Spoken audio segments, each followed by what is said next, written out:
Bani. Oke, bismillahirrahmanirrahim. Pertemuan kedua yaitu kita membahas tentang suratul Fatihah.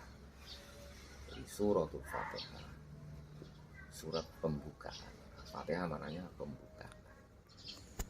Jadi dimulai dengan Bismillahirrahmanirrahim, itu ayat 1. Surah Al-Fatihah itu ada 7 ayat. Diulang-ulang oleh orang muslim dalam setiap hari minimal 17 kali. Oleh karena itu surat Al-Fatihah ada yang memberi nama surat As-Sab'ul Masani. As-Sab'ul Masani maknanya apa? 7 ayat yang diulang-ulang. Itu hanya surat Al-Fatihah. Ya, diulang-ulang sampai berapa? 17 kali. Gitu. 17 rakaat kan 17 kali berarti. Surat Al-Fatihah. Kalau yang lain kan belum tentu. Bisa jadi sehari nggak pernah kita baca. Belum. Nah, surat Al-Fatihah itu hanya surat Al-Fatihah. Karena itu penting, oleh karena itu dinamakan ummul kitab. Itu induknya kita. Induknya kita. Bagaimana orang mau pidato yang membaca surat Al-Fatihah? Orang mau ngirim doa kepada mayit, surat Al-Fatihah. Dibuka acara, surat Al-Fatihah. Ditutup acara, surat Al-Fatihah. Ya enggak? Jadi ini menunjukkan bahwa surat Al-Fatihah itu memang surat yang sangat banyak dibaca oleh orang muslim. Kemudian surat Al-Fatihah itu juga induknya. Artinya induk apa? Surat-surat yang lain setelah surat Al-Fatihah itu merupakan penjabaran daripada surat Al-Fatihah. Kita mulai Bismillahirrahmanirrahim. Kalau ada papan tulis saya tulis. Jadi Bismillahirrahmanirrahim. Artinya adalah dengan menyebut nama Allah Ar-Rahmanir. Oke, ada 3 pesan yang kita pahami dari Bismillahirrahmanirrahim. Disebut basmalah. Pesan yang pertama, ada hadis kullu amalin tibalin la yubda fihi bi bismillah fahuwa aqta. Setiap amal akan memiliki nilai, bernilai amal tersebut apabila amal itu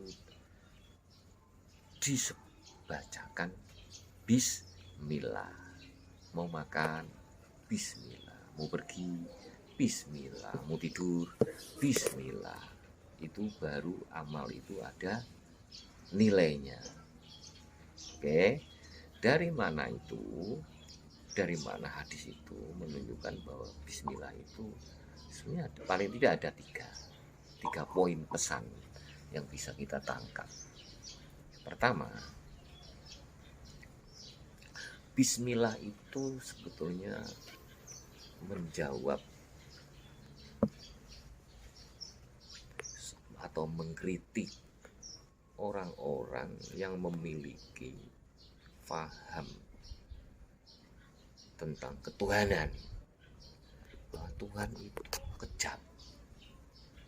itu kejam, Agama-agama lain itu menganggap Tuhan kejam. Yang menganggap Tuhan itu tidak kejam itu hanya Islam. Oke. Anda pergi ke gereja misalnya, di sana ada gambar Tuhan, anak Tuhan, di apa itu? Disalib. Itu berarti kejam, gitu? Simbol kejaman. Jadi ada. Tapi kalau Anda masuk di masjid, tidak ada gambar-gambar yang menunjukkan kekejaman, itu tidak ada. Bahkan doanya aja, Allahumma ftahli abwaaba rahmati. Ya Allah, bukakan untuk saya pintu-pintu rahmat. Nah, gitu kan. Jadi siapa yang masuk di masjid ini aman, gitu kan. Nah, jadi Allah atau Tuhan itu tidak seperti yang Anda prediksikan. Tuhan itu kejam, matanya besar, terus perutnya besar, terus giginya keluar. Enggak. Sehingga kamu tidak pernah berdoa berani langsung kepada Tuhan. Karena apa? Karena Anda punya persepsi Tuhan itu kejam. Paham belum? Agama-agama di dunia itu enggak ada yang berani minta kepada Tuhannya langsung. Semua itu mintanya kepada wakilnya. Oke? Orang Kristen kalau minta kepada siapa? Bukan kepada siapa? Ini doanya Bunda Maria. Bunda Maria.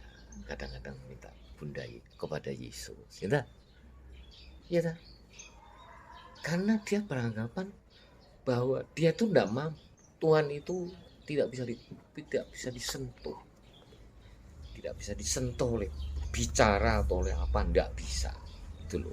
Sehingga kalau kita berdoa itu ya harus memakai, sehingga Allah Tuhan Tuhan kita, Allah itu mau mengampuni dosa saja harus menurunkan anaknya, paham belum? Nah, maka dia kalau minta Yesus, Tuhan Yesus, gitu kan. Tapi kalau kita Tuhan Allah, memang dia Allah itu bukan Tuhan dia, Allah juga Tuhan dia, Tuhan Bapa, paham belum?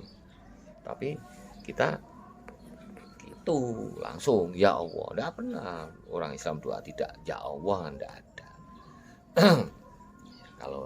kalau lewat pendeta itu lain lagi, kita juga suruh mendoakan kiai ya, sama aja. Tapi kan kiai ketika berdoa kan ya Allah. Jadi dengan Bismillahirrahmanirrahim, maka orang Islam memiliki asumsi atau keyakinan bahwa Allah itu Ar-Rahmanir Rahim, bukan seperti yang diprediksikan oleh agama-agama lain. Ketika orang Islam memiliki prediksi Allah Ar-Rahman Rahim, maka itu justru mendorong kita untuk dekat kepada Allah, gitu kan. Kalau kita punya asumsi masih itu sayang sama saya akan nggak segan, ya. Tapi kalau pas ini dengan saya kejam, saya akan menjauh, ya dah. Saya mau minta sesuatu aja lewat orang, kan gitu tak? Lebih-lebih kalau kita banyak dosa, kita nggak berani dong minta kepada Allah uang banyak dosa. Wah, kita yakini bahwa Allah itu kejam, tapi dengan yakin Bismillahirrahmanirrahim, Allah Maha kasih sayang, maka dengan banyak dosa saya segede apapun, saya tetap berani meminta kepada Allah, gitu ya. Nah, jadi Bismillahirrahmanirrahim itu ada pesan bahwa Allah memiliki sifat Ar-Rahman-Rahim, tidak seperti Allah mereka, Tuhan mereka, yang mereka anggap bahwa Tuhan itu kejam. Paham belum? Oke. Nomor 2, ya karena Tuhan kalau dianggap kejam kan malah ini. Nomor 2, bahwa dengan baca Bismillahirrahmanirrahim, maka menjadikan kita ini melakukan sesuatu dengan kasih sayang. Contoh, Bismillahirrahmanirrahim, terus melakukan sesuatu itu menjadi kita lakukan dengan senang. Amlo, karena Ar-Rahman Ar-Rahim, gitu loh. Nggak mungkin tau orang mau mencuri ya baca Bismillahirrahmanirrahim, enggak, ya tak? Ya tidak, itu otomatis Kalau Anda mau memberi, masukkan kotak amal, bismillah amal. Tapi kalau Anda mau mencuri kotak amal, nggak mungkin baca bismillah. Ya kan?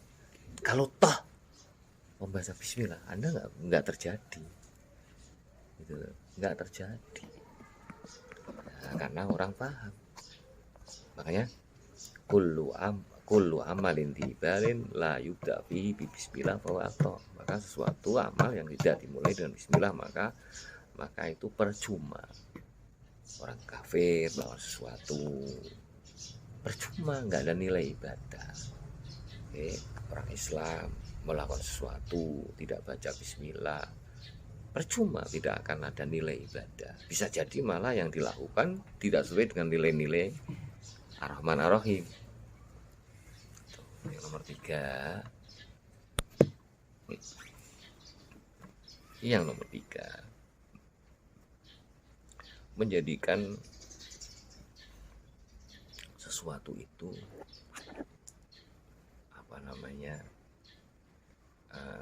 karena sesuatu itu kita lakukan dengan membaca Bismillahirrahmanirrahim, maka sesuatu itu menjadi, yang kita kerjakan menjadi maksimal.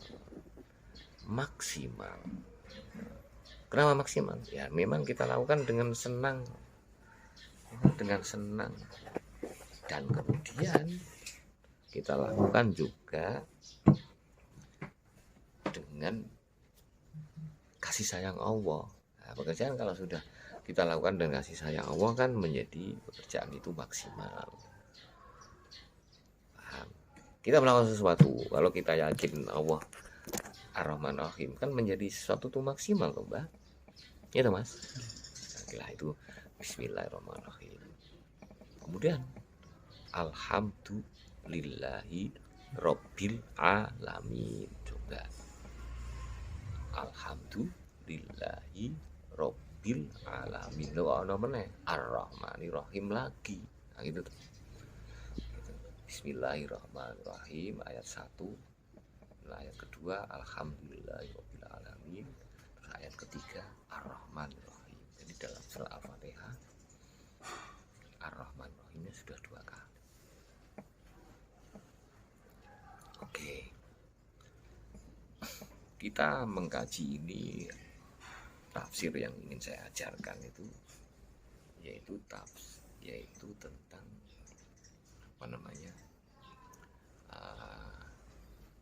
tafsir lughawi. Tapi juga ada tapi kita juga belajar tentang keterkaitan, namanya munasabah. Tahu munasabah? Munasabah tahu enggak? Munasabah itu artinya keterkaitan antara ayat ini dengan ayat sebelumnya. Keterkaitan antara Alhamdulillahirabbil alamin dengan Bismillahirrahmanirrahim. Keterkaitannya Ar-Rahman-Rahim ayat ketiga dengan Alhamdulillahirabbil alamin dengan Bismillahirrahmanirrahim. Itu namanya munasabah. Jadi Al-Qur'an kan runtut Al-Quran, wahyu. Inilah yang menjadikan Al-Quran menantang pada manusia itu.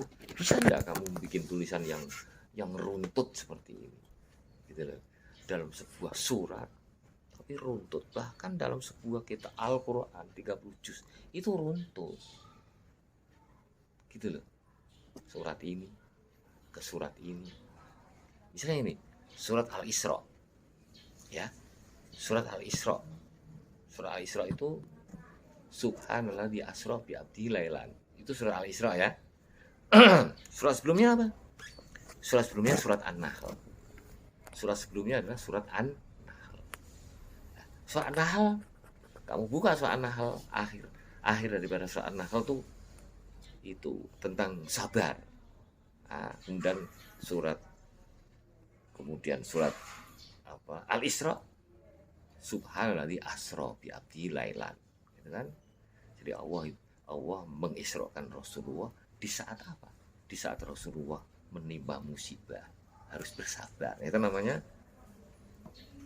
apa? Munasabah. Paham ya? Itulah munasabah. Nah, kemudian ini apa sih munasabahnya Bismillahirrahmanirrahim dengan Alhamdulillahi Rabbil Alamin? Sebelum ini saya juga ingin jelaskan bahwa suratul Fatihah itu mengandung garis besarnya itu dua. Pertama, tentang kehidupan dunia. Kedua, tentang perintah-perintah. Apa namanya? Udah, pertama tentang fungsi manusia hidup di dunia sebagai khalifah fil ardi. Kemudian yang kedua, fungsi ibadah. Jadi manusia diciptakan oleh Allah itu ada dua tugas. Tugas pertama sebagai khalifah, tugas kedua sebagai hamba, yaitu namanya ibadah. Manusia ibadah, tapi manusia juga menjadi khalifah di muka bumi. Tujuannya apa? Tujuannya mengatur, membangun kemakmuran bumi ini. Oke, itu garis besarnya ada dua itu. Maka mulai Bismillahirrahmanirrahim sampai kemudian Maliki Yaumiddin itu memberikan acuan kepada kita bahwa sebagai manusia menjadi khalifah itu harus dimulai dari apa namanya, pekerjaan-pekerjaan yang terpuji. Pekerjaan yang terpuji itu apa toh? Pekerjaan yang terpuji itu apa? Pekerjaan yang dimulai dengan bismillah. Paham belum? Nah, itulah namanya munasabah. Makanya Bismillahirrahmanirrahim dan Alhamdulillahirabbil alamin. Alhamdulillah, segala puji lillahi rabbil alamin, karena Allah. Paham belum? Jadi Bismillahirrahmanirrahim kemudian melakukan sesuatu dengan tiga hal tadi. Nah, nilai-nilai Ar-Rahman Rahim, kemudian mengharap apa Allah karena Ar-Rahman Rahim, sesuai dengan nilai-nilai Ar-Rahman Rahim, nilai-nilai ilahiyah, maka itulah amal yang terpuji, karena amal tadi dimulai dengan bismillah. Maka hadis tadi, amal seseorang yang tidak dimulai dengan bismillah, amal itu percuma. Percuma itu maknanya apa? Tidak terpuji. Paham? Alhamdulillah maknanya terpuji. Jadi amal yang dimulai dengan bismillah, maka amal itu namanya amal terpuji. Ditegaskan lagi, terpuji itu yang mana? Terpuji itu lillahi. Amal terpuji itu yang dilakukan oleh manusia sesuai dengan nilai-nilai ilahiyah. Paham belum? Mencuri itu bukan terpuji. Makan sambil jalan itu bukan terpuji. Kenapa? Karena tidak sesuai dengan nilai-nilai ilahi. Paham ya? Itulah munasabah.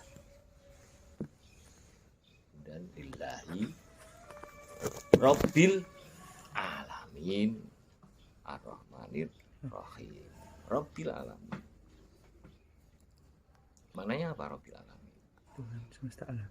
Rabbil alamin, memelihara, memiliki, mendidik. Tarbiyah, mendidik. Jadi Allah yang mendidik, Allah yang memelihara seluruh alam ini, Allah yang mengatur seluruh alam ini. Maka patut dikatakan Tuhan, karena memang Allah itu mengatur, mendidik, mengembangkan. Makanya Allah itu Tuhan, karena Tuhan itu adalah fungsinya mengatur, memiliki, mengembangkan, mendidik seluruh alam ini. Kalau tanpa ada didikan dari Allah, tidak mungkin semua menjadi liar, ya enggak? Nah, apa pesan daripada Rabbil Alamin? Pesannya begini: sebagai khalifah di muka bumi ini harus memiliki sifat terpuji. Alhamdulillah. Oke. Nah, kita memiliki sifat terpuji itu harus digunakan untuk mendidik alam, memakmurkan alam, memelihara alam, bukan merusak. Mentang-mentang si dia sebagai presiden, nah, presiden kan terpuji tak? Mentang-mentang dia insinyur kan terpuji tak? Mentang-mentang dia mahasiswa terpuji tak? Sifat terpuji itu harus digunakan untuk Robbil Alamin, yaitu untuk melindungi, untuk mendidik, untuk memelihara alam, bukan untuk merusak. Jangan kemudian menjadi orang doktor malah merusak. Itu namanya tidak bisa mengambil makna yang dikandung di dalam surat Al-Fatihah. Ar-Rahmanir-Rahim. Oke. Ar-Rahmanir-Rahim. Beda maknanya Ar-Rahman-Rahim di dalam Alhamdulillah dengan Ar-Rahman-Rahim di dalam Bismillah. Maknanya sih podo, tapi tujuannya beda. Ya.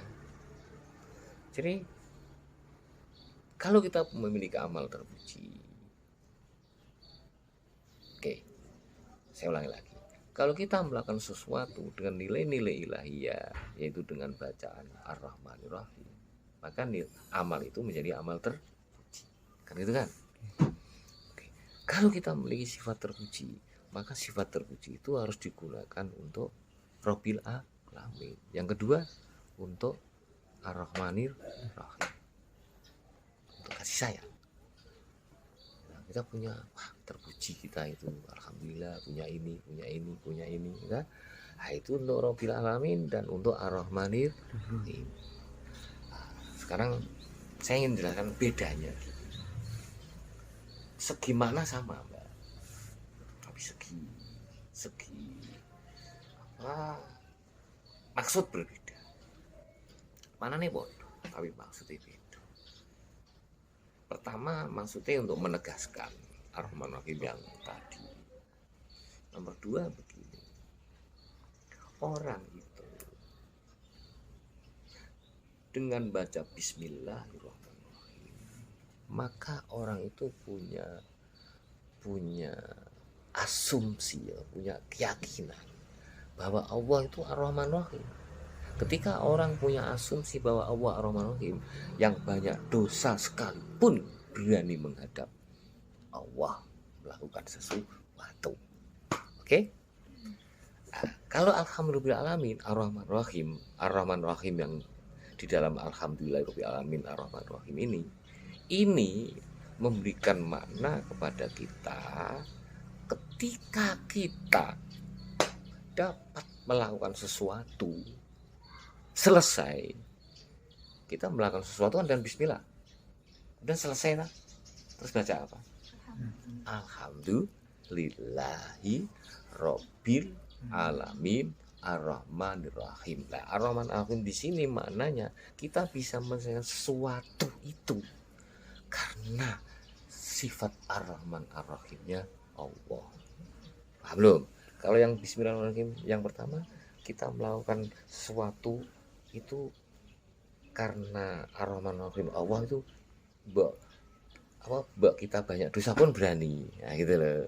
Tapi kalau yang di dalam Al-Fatihah, yang di dalam Alhamdulillah Alamin itu Ar-Rahman Ar-Rahim di sini maknanya adalah kita berhasil melawan sesuatu itu sebetulnya karena Ar-Rahmanir Rahim. Paham? Oleh karena itu setelah orang makan Bismillahirrahmanirrahim, setelah makan Alhamdulillahirabbil alamin. Jadi kita bisa makan itu loh sebetulnya karena kasih sayang Allah, gitu ya. Bukan karena kita itu kaya, bukan karena kita itu apa, enggak. Karena banyak orang kaya nggak bisa makan. Nah, kondisinya sakit, mau beli sesuatu nggak bisa saja. Ya kan? Saya kira itu untuk pertemuan kedua. Jadi saya lanjutkan pertemuan ketiga. Oke.